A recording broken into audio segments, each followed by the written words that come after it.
It was never survival of the fittest. It was always survival of the fittest for the environment. People keep on saying survival of the fittest in order to justify patriarchy, to justify men taking over, to justify men beating people up and hurting and harming women and children. But it was never supposed to be that. It was always survival of the fittest for the environment. Who is the most fit for the environment? Who can survive in the environment? But the problem that we have now is that they have created an artificial environment where the people who survive are the fittest, and the people who are the fittest are narcissists.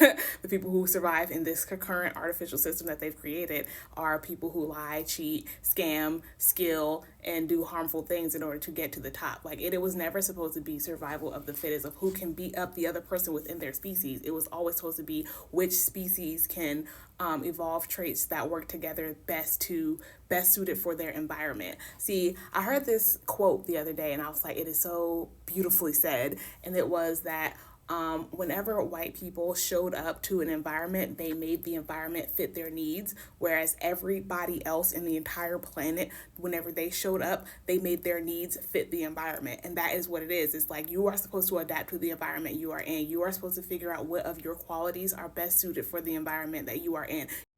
Sorry, I just thought of an example. So you think about the finches, which is what this whole Darwin survival of the fittest was about.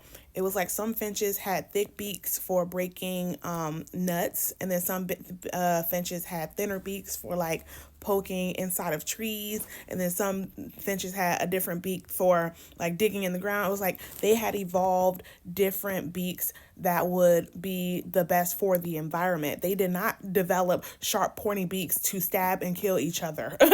Like he did this whole experiment that talked about how each individual animal developed traits that were suited for its environment. It never developed traits to kill one another. Like that is a distinctly human thing that they've taken this concept and said that, I'm big and strong, so let me kill you and take everything you got. Like, no, there was no finch ever that decided, let me kill all the other finches so that I can have all the worms, so that I can have all the food. That is not survival of the fittest. That's cannibalism. Like, that is like, there is no species ever that said the best way to survive is to kill everyone else within my species.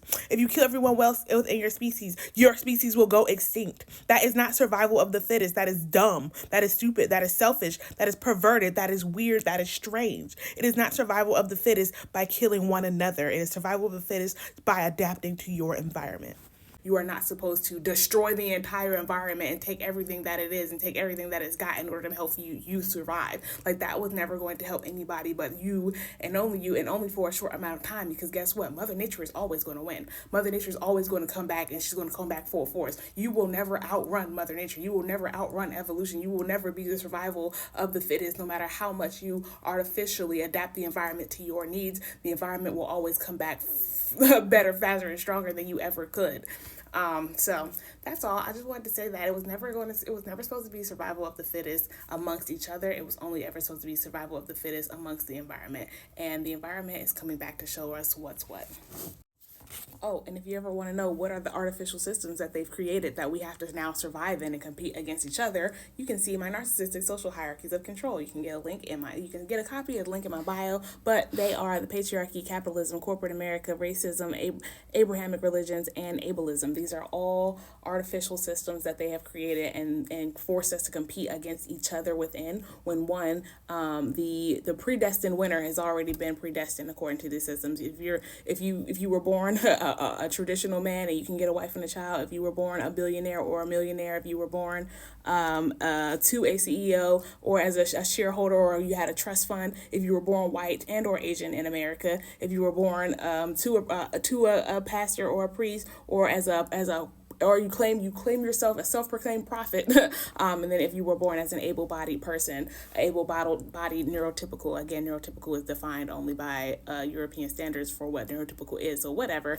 But yeah, it's always been predestined. But if you can get yourself to pretend, or like if you can play the role of these higher versions in this system, then you will win. You will be the survival. You will be the fittest. But the thing is none of these things actually mean the fittest when it pertains to survival of the fittest of the environment. But they've created these fake hierarchies to be the environment that people have to survive in. And the only people who survive are people like Donald Trump, Elon Musk, Jeff Bezos, the evil, yucky people of the world. So just, FYI.